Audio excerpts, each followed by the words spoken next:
On this episode of CPR Ford Garage, we're tearing down the Turdbird. Let's take a look.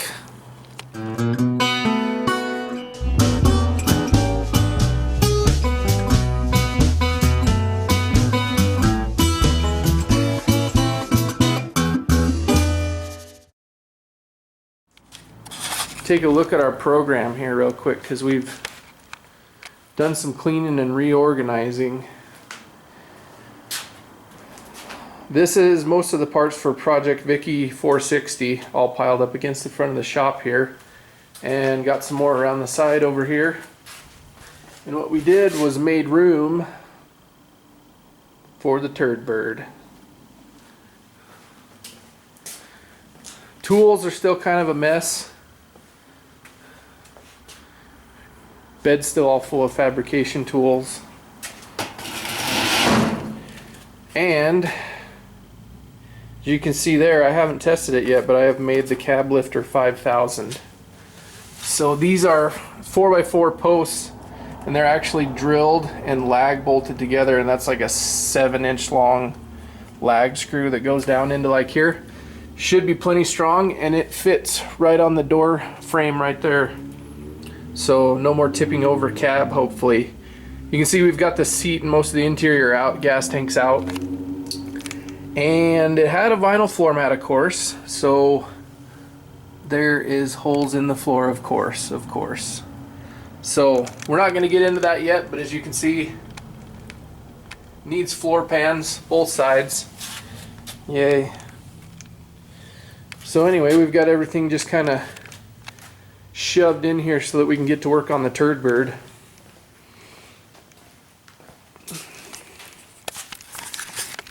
And I know a lot of you are probably thinking, why in the French toast did I get another project? Well, because all of this is going to take a while. Still working on the 460 for it over at the house, and that's coming along. There'll be a video coming out on that pretty soon, hopefully next week. Still working on the heads. They ended up needing a little more porting than what I thought. So anyway, so I wanted to pick up a quick project. Who doesn't like a good quickie? Quick little project, hopefully. This car is in great shape, other than the whole, the front looking like it wants to fall off. So let's go over this real quick, and we're going to start tearing it down. I showed you a little bit in the other video, but try to show you the obvious shoddy repair work here. And here's something I noticed too, is that bolt down there for the bumper shock absorber, that is not factory. There's all of that.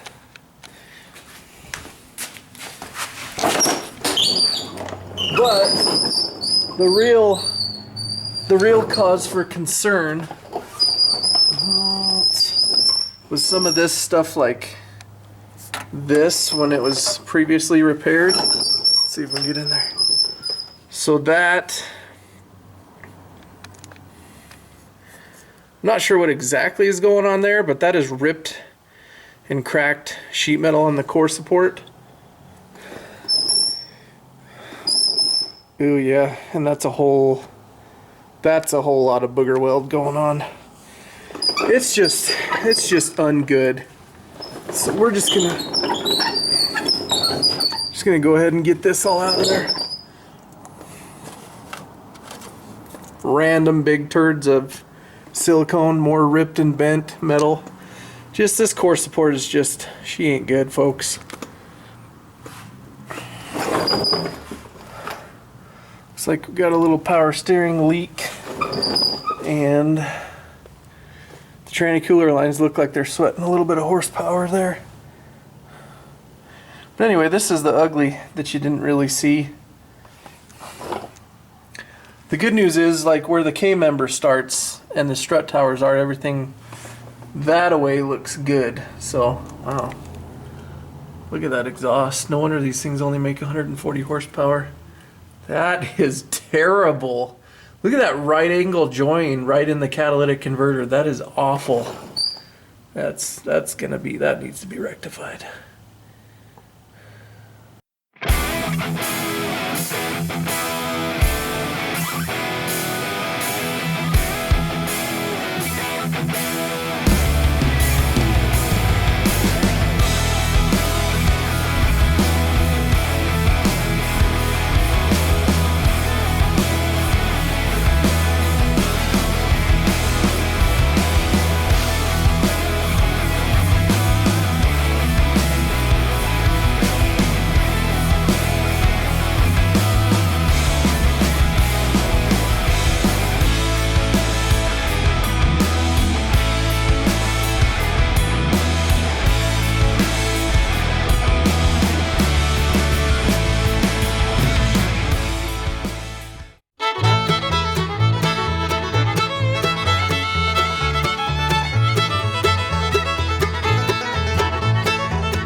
This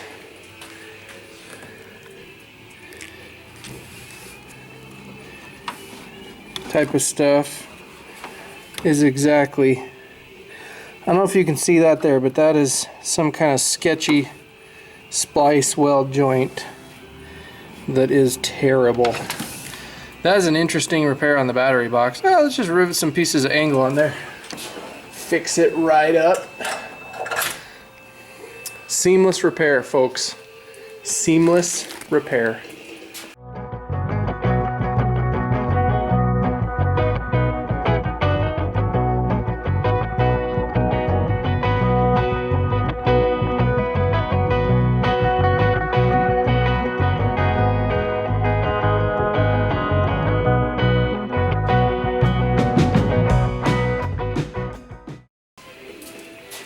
Now don't worry, no baby penguins should be harmed in the making of this film. The AC doesn't work. Compressor turns freely, but it's not engaging, which can be a bunch of things, but it can mean that it's out of refrigerant, which I took a cap off one of the Schrader valves and just give it a little with a screwdriver, nothing came out. So I'm gonna go ahead and pop the AC lines loose at the condenser, get the condenser out of there. I don't think there's any refrigerant in there. If there is, I guess we'll know how I died.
Now, as far as the repair for what happened recently, no big deal.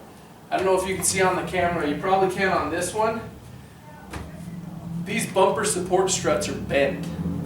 They're bent down, and I've fixed these on a Mustang before. It was just as simple as clamping it in the vise and giving it a little love with the hammer until they're straight. So I could straighten those and then fix the damage to the bumper and repaint the bumper cover, and it would be back to looking as it should. But let's take a look here.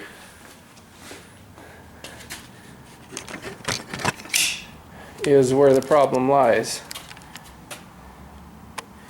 So this has been sectioned together back here very poorly for some reason. You can see this boogery weld and cut line here. So that was, the bottom part was welded onto there, and then you can't see much on the front, but where this rust spot is, there's some boogery grape wire hair welds on the back of that. And then here also it's been welded back together. You can see that's not a factory bolt for the strut. Should look like this one, but you can just take the bolt out, slide those out, straighten them out, put them back in, and you're good to go as far as that goes. But you can see all the scabby, there's more silicone stuff all on there for some reason. I don't know if that's a seam, probably is, I guess. So we'll get the rest of the stuff out of the way here and here, and then this is the other stuff too that I could slap it back together, just fixing the bumper cover, but I just can't. I can't abide that. That's just all kinds of wrong. You can see how this guy here is a nice, real tight fit, right? That's what we bolt out of that one. That's not good. That, ladies and gents, can you see how bent that is? I'll straighten that right out.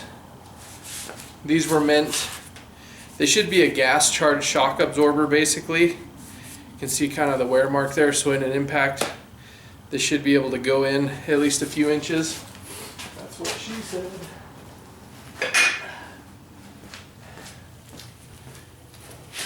Let's see if we can totally destroy this one.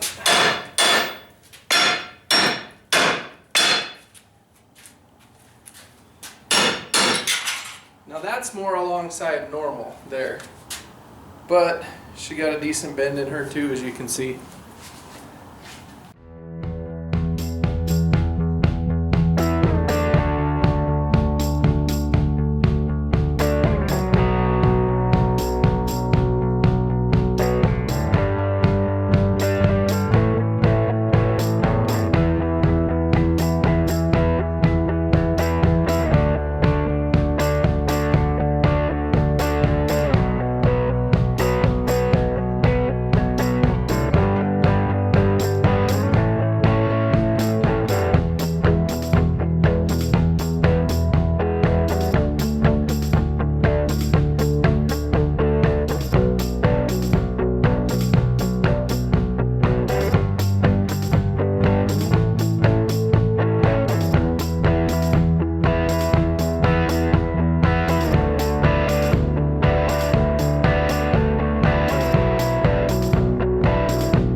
See the spot welds burned there from the previous repair?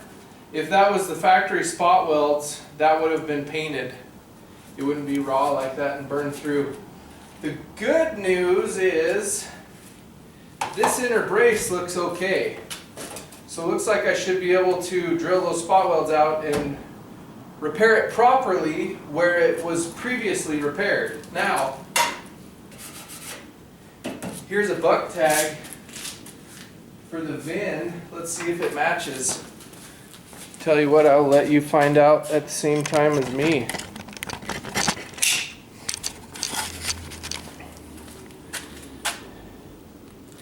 So there's a buck tag, JH165990, and the car VIN is JH165990. But, yep, so they just welded that onto the replacement part. You can see those spot welds too. Okay, so here's the extent of our damage and our very interesting repair.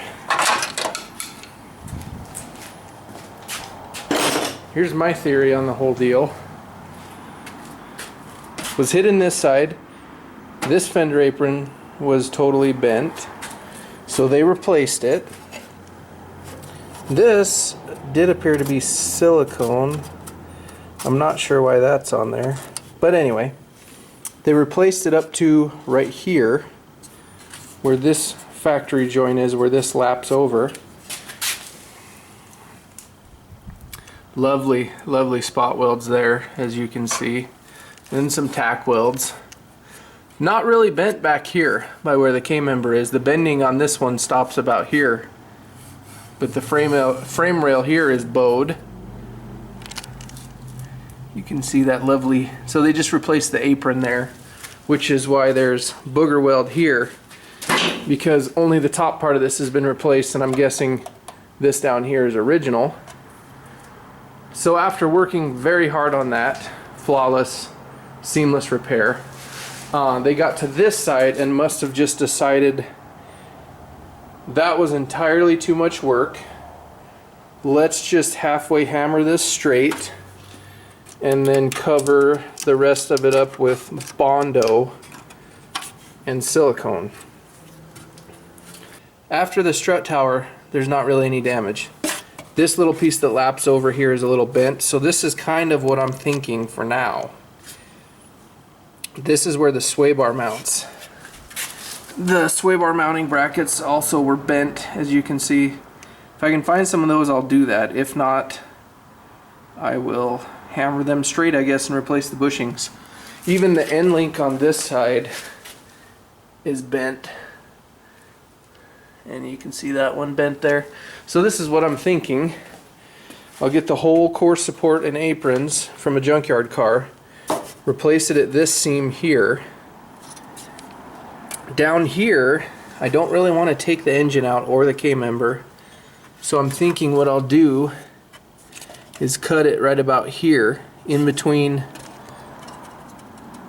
the sway bar mount and the strut tower.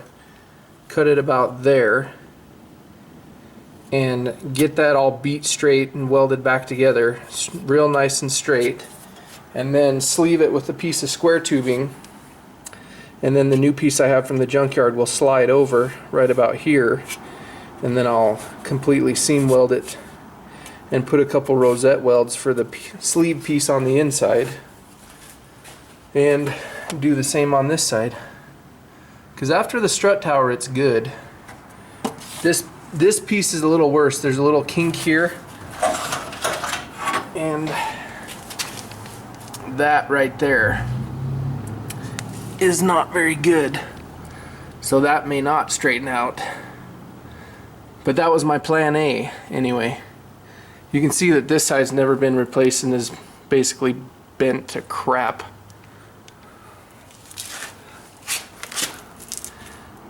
I was going to start with that as plan A, splicing it right about there, and then using the factory seam to splice the apron. So I'll go ahead and get my excuses out of the way now. $1,500 car that's over 30 years old, and I just really don't want to pull that motor out and the K-member. The motor's going to come out later eventually, but the whole premise of this is broke kid buys a cheap car, fixes it, gets it working and running, looking nice so that he can drive it. And then as time goes on, later upgrades it. So that's the plan for now. Let me know in the comments what you think, how you would repair this. And yeah, if you like that, please like, share, and subscribe. Thanks for watching. Plenty more to come from this, and also from the Vicky 460 project. I'm working on the heads on that in the engine, so hopefully an episode is coming out on that next week if that's what you're into. My other project, in case you haven't been watching, is a bump side Ford pickup, a 69 F100. There's the cab there. Front sheet metal is all kind of piled down in there. And over here, Crown Vic rear end 373 track lock, and this is the whole Crown Vic front subframe sitting over here. So after we get done with this light snack, we'll be diving back into that. On this episode, we salute Officer Larry Jarrett of the Maryland Heights Police Department. On February 28th, a workplace shooting occurred at the Maryland Heights Community Center. An employee was sent home and later returned with a handgun, murdering a coworker. Officer Jared had just cleared a call from the community center, which was full of people, when he was flagged down about the gunman. Officer Jared confronted the suspect, engaging him in a gunfight which the suspect lost. The suspect was arrested and transported to the hospital in serious condition. Officer Jared was not harmed. Officer Jared, thank you for your service.